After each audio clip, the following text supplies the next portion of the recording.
శ్రీ గురుభ్యో నమః. శ్రీ రమణ సద్గురుదేవాయ నమః. మనం శ్రీ రమణ భాషను చెప్పుకుంటున్నాము. అక్టోబర్ 23, 26, 1938 ఆ రోజుల్లో భాషణలు 565. ఇది మనం చెప్పుకునే ఉంటాము. సరే చూద్దాంలే. ఒక మైసూరు వాసి అడిగారు భగవాన్ని, మనస్సును సరి అయిన మార్గంలో ఉంచేది ఎలాగా అని. అప్పుడు మహర్షుల వారు, సాధన వల్ల దానికి మంచి ఆలోచనలు ఇవ్వు, మనస్సును మంచి దారిలో చరించేట అలవాటు చేయాలి అన్నారు. కానీ మరి అది స్థిరంగా ఉండదు కదా భగవాన్ అన్నాడు ఆయన. అప్పుడు మహర్షి శనై శనై రూపరమేత్ అని భగవద్గీత, మనస్సును క్రమక్రమంగా స్థిరం చేసుకోవాలి. ఆత్మ సంస్థం మనః కృత్వా, మనస్సు ఆత్మలో నెలకొల్పి, అభ్యాస వైరాగ్యాభ్యాం, అభ్యాస వైరాగ్యాల ద్వారా, అంటే అభ్యాసం అవసరం, ఆధ్యాత్మిక పురోగతి నెమ్మదిగా జరుగుతుంది. నువ్వు కంగారు పడిపోయినంతలాగా నీకు వేళేదో ఆధ్యాత్మిక మార్గం నచ్చిందా, మార్గంలో పురోగతి గబగబా అయిపోవాలి అనుకుంటే అవ్వదు. ఏం చేయాలంటే భగవద్గీతలో భగవంతుడు చెప్పాడు కదా, క్రమక్రమంగా స్థిరం చేసుకుంటూ ఉండాలి. నెమ్మది నెమ్మదిగా మనసుని ఆత్మలో నెలకొల్పడానికి ప్రయత్నం చేస్తూ ఉండాలి. ఆ ప్రయత్నం అనేటువంటి అభ్యాసంలో నీకు వైరాగ్యం కలుగుతుంది. ఆ వైరాగ్యం అభ్యాసం కలగడం వల్ల ఆధ్యాత్మిక పురోగతి నెమ్మదిగా జరుగుతుంది అని భగవాన్ చెప్పారు. చెప్పినప్పుడు ఆ భక్తుడు అంటున్నాడు, ఆత్మ సంస్థం అన్నారు కదా, ఆ పేర్కొన్న ఆత్మ ఎట్టిది, ఆత్మ యందు ఉండు అంటున్నారు కదా అని చెప్పినటువంటి ఆ ఆత్మ ఎలాంటిది, ఎలాంటిదైతే నేను తెలుసుకుని దాని యందు ఉండాలి అని అడిగాడు ఆయన. అప్పుడు మహర్షి అన్నారు, నీ ఆత్మను నువ్వు ఎరుగువా, నువ్వు ఉన్నది నిజం కదూ, దాన్ని కాదనలేవు. ఈ ఆత్మ ఎవరు అన్న ప్రశ్న నువ్వు లేకుండా వస్తుందా? నీ ఆత్మను నువ్వు ఎరుగువా, నువ్వు ఉన్నది నిజమే కదా, నువ్వే ఆత్మ, నువ్వు ఉన్నది నిజం, దాన్ని నువ్వు కాదనలేవు. ఈ ఆత్మ ఎవరు అన్న ప్రశ్న నువ్వు లేకుండా వస్తుందా? నువ్వు లేకుండా ఆత్మ ఎవరు అన్న ప్రశ్న కూడా రాదు కదా, నువ్వే ఆత్మవై ఉన్నావు. నువ్వు లేకపోతే నువ్వు ప్రశ్నను వేయగలవా? అంటే ప్రశ్నించే వేళ నువ్వు ఉండి తీరాలి కదా. నీ ప్రశ్నయే నీ ఉనికిని చెప్తోంది, నీ ప్రశ్నయే నువ్వు ఉన్నావని చెప్తోంది కదూ. అవునమ్మా. నువ్వెవరో కనుక్కో అంతే అని భగవాన్. అప్పుడు ఆయన అన్నాడు, నేను ఎన్నో గ్రంథాలు చదివాను భగవాన్, కానీ మనస్సు ఆత్మ వైపుకు మళ్ళడం లేదు. అప్పుడు మహర్షులు అంటున్నారు, ఆత్మ పుస్తకాల్లో లేదు కదా మరి, అందుకు అయితే అది ఉన్నది ఎక్కడా, నీలోనే. పుస్తకాలు పాండిత్యాన్ని ఇస్తాయి, వాని ప్రయోజనం ఫలితం పాండిత్యం అబ్బడమే, అంతకంటే ఏమీ కాదు. ఎన్నో పుస్తకాలు చదివాను అంటున్నావు, మరి మనసేమో పుస్తకాల్లో లేదు కనుక నీకు తెలియడం లేదు. ఆత్మ పుస్తకాలు ఉందా? లేదమ్మా. అందుచేత పుస్తకాలు చదవడం వల్ల పాండిత్యం వస్తుందేమో గాని అంతకంటే ప్రయోజనం ఏమీ ఉండదు అన్నాడు భగవాన్. అప్పుడు ఆ భక్తుడు, ఆత్మ సాక్షాత్కారం అంటే ఏమిటి అని అడిగాడు. మహర్షులు వారు చెప్తున్నారు, నువ్వు ఆత్మవి. ఆ సాక్షాత్తు అంటున్నావు చూడు, అది ఇక్కడ ఇప్పుడు కూడా నీవే అయి ఉన్నావు. దానిలోని కార సాధించడానికి తావేది అహంకార అని తగిలించుకున్నావు. దానిలోని కార సాధించడానికి తావేది నువ్వు. నువ్వు అనాత్మని అనుకుంటేనే ఆ ప్రశ్న, నువ్వు ఆత్మని కావు అనుకుంటే ఆ ప్రశ్న వస్తుంది. లేదా నీకు ఆత్మలు రెండైనా ఉండాలి, అంటే రెండు నేనులైనా ఉండాలి. ఒకటి రెండో దాన్ని కనుక్కోకి. మరి అలా అనుకోవడం అవివేకం కదూ. రెండు నేళ్ళు ఉన్నాయేమో నీకు, లేవు కదా. ఒకటి రెండో దాన్ని కనుక్కోవాలంటే 2 నేళ్ళు ఉండాలి. కానీ అలా అనుకోవడం అవివేకం కదా. కాబట్టి నీ దేహాత్మ బుద్ధియే ఈ ప్రశ్నలకి మూలం. నేను దేహం అనుకుంటున్నావు గనక, నిన్ను పరిమితుడిగా నువ్వు భావిస్తున్నావు గనక నీకు ఈ ప్రశ్న కలిగింది. ఈ ప్రశ్న తోచింది ఇప్పుడు. ఇదే నీవు నిద్రిస్తూ ఉండగా నీకు కలిగిందా? లేదు. మరి అప్పుడు నువ్వు లేవా ఏమి? ఉన్నానమ్మా. అప్పుడు లేకుండా ఇప్పుడు ఈ ప్రశ్న రావడానికి ఈ 2 అవస్థల్లో గల భేదమేమిటో చూడు. దేహము నువ్వు అని ఇప్పుడు అనుకుంటున్నావు. అలాగే నీ చుట్టూ ఎన్నో వస్తువులను, రూపాల్ని చూస్తున్నావు కూడా. ఆత్మ కూడా అలాగే నీకు కనబడాలి అనుకుంటున్నావు. మరి నీ అలవాట్ల బలం అలాంటిది. ఏ విషయం గాని తెలుసుకోవడానికి ఇంద్రియాలు ఉపకరణాలు మాత్రమే. నువ్వు దేనన్నా తెలుసుకోవడానికి ఇంద్రియాలు నీకు పరికరాలు మాత్రమే. నువ్వు ద్రష్టవు, అన్నిటినీ చూచే ద్రష్టవు నువ్వు. ఇంద్రియాలు నీకు పరికరాలు. నీవు ద్రష్టగానే ఉండు. చూడ్డానికి వేరే ఏముంది? నిద్రలో నీ స్థితి అదే, ఉన్నావంతే. అంటే ద్రష్ట అంటే చూసేవాడంటే చూపు, ప్రకాశం. అది ఉంటేనే చూడబడేవన్నీ తెలియబడతాయి. అవి తెలియబడడానికి ఇంద్రియాలనే పరికరాలు ఉన్నాయి. ఆ పరికరాల ద్వారా నువ్వు అన్ని తెలియబడతాయి. పరికరాల ద్వారా తెలియబడే వాటిని కాకుండా వాటిని చూసే ద్రష్టగా నువ్వు ఉండు. నిద్రలో నువ్వు అలాగే ఉన్నావు. అందువల్లనే ఈ ప్రశ్న ఇప్పుడు రావడం లేదు. ఉట్టి ద్రష్టగా ఉన్నాడంతే. ఇంద్రియాల ద్వారా చూచేవాడు, చూడబడేది అని లేకుండా ఉట్టి ఆ ద్రష్ట ప్రకాశంగా ఉన్నాడంతే.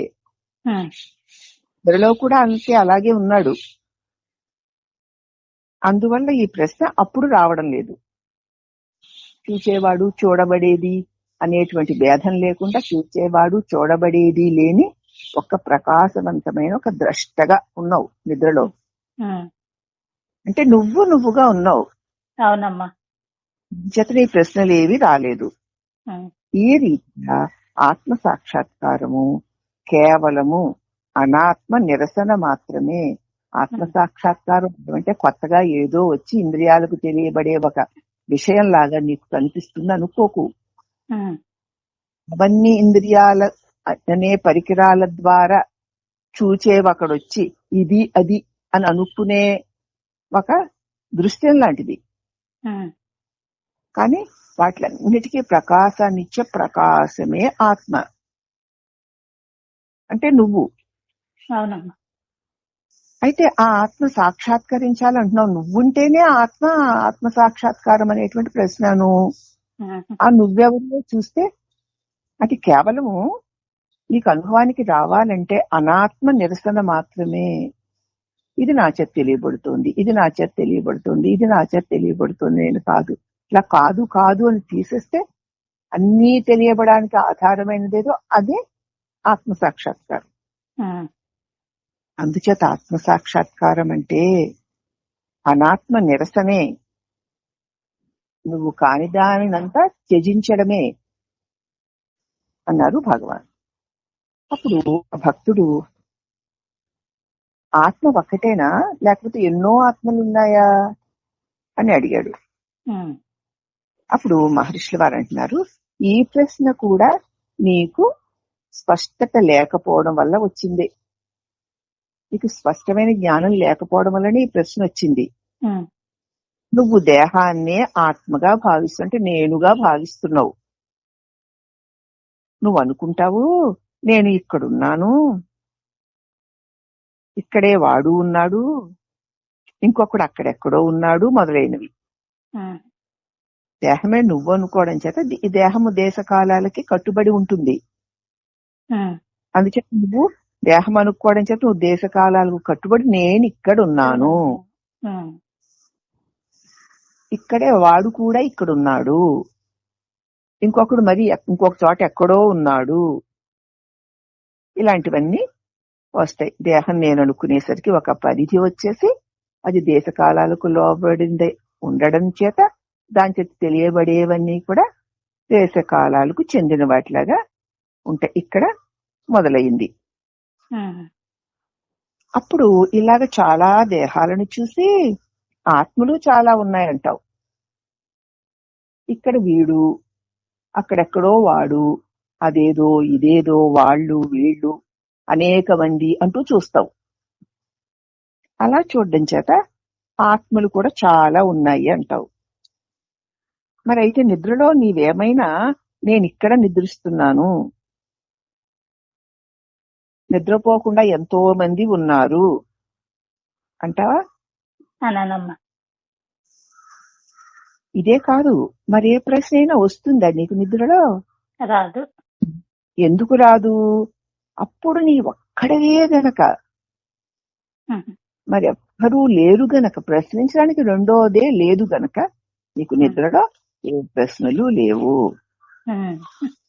భగవాన్ అప్పుడు ఆ భక్తుడు, అయితే నా తత్వం అంటే సత్యం ఏమిటి అని అడిగాడు.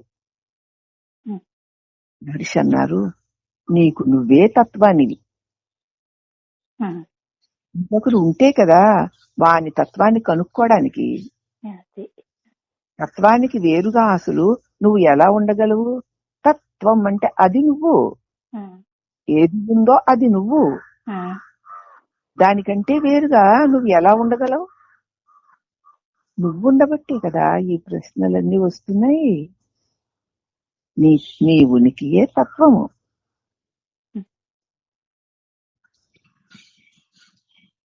తత్వపు వేషాల వైపుకి పోక నీ సహజ ప్రకృతిలో నువ్వు నిలబడి ఉండు.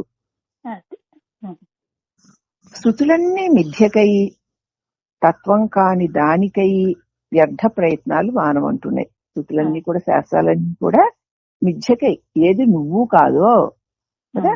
మిథ్య అంటే ఉన్నట్టు కనిపిస్తూనే లేకుండా పోతుందో దానికోసం తత్వం నువ్వు కాని దానికై వ్యర్థ ప్రయత్నాలు మానేయి. నువ్వేదై ఉన్నావో అదే అయి ఉండు. నువ్వు కాని దానిది ఏది అయినా సరే దానికోసం అన్ని ప్రయత్నాలు మానేయి అంటున్నాయి శృతులు. అంటే తత్వం నువ్వు కాని దాన్నంతా వదిలేయి. ఆ పైన తత్వము సతతము ఏకము శుద్ధము అయి వెలుగుతూ ఉంటుంది. నువ్వు కానిదానంతా ఏదైనా సరే, నువ్వు కానిదానంత నీకే తెలియబడేదానంతటిని వదిలేస్తూ పోతే అప్పుడు ఆ పైన తత్వము సతతము ఏకము శుద్ధము అయి మిగిలి వెలుగుతూ ఉంటుంది అన్నారు భగవాన్. అప్పుడు ఆ భక్తుడు అన్నాడు, నేను నా తత్వాన్ని విధులను తెలుసుకోవాలి అనుకుంటున్నాను అన్నాడు. ఇప్పుడు మహర్షి, మొట్టమొదటి నువ్వు నీ తత్వాన్ని తెలుసుకో, విధుల విషయం ఆ తర్వాత అడిగిదిగానే. విధులను తెలియడానికి, నెరవేర్చడానికి నువ్వు ఉండి తీరాలా వద్దా? ఉండాలమ్మా. కాబట్టి నీ ఉనికిని తెలుసుకుని ఆ పైన విధులను గురించి విచారణ చెయ్యొచ్చు. నువ్వెవరివో ముందు నువ్వు తెలుసుకో,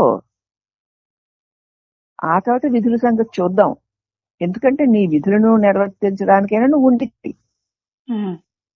ఆ ఉన్న నువ్వెవరో తెలుసుకో, ఆ తర్వాత విధులను సంగతి విచారించవచ్చు అన్నారు భగవాన్.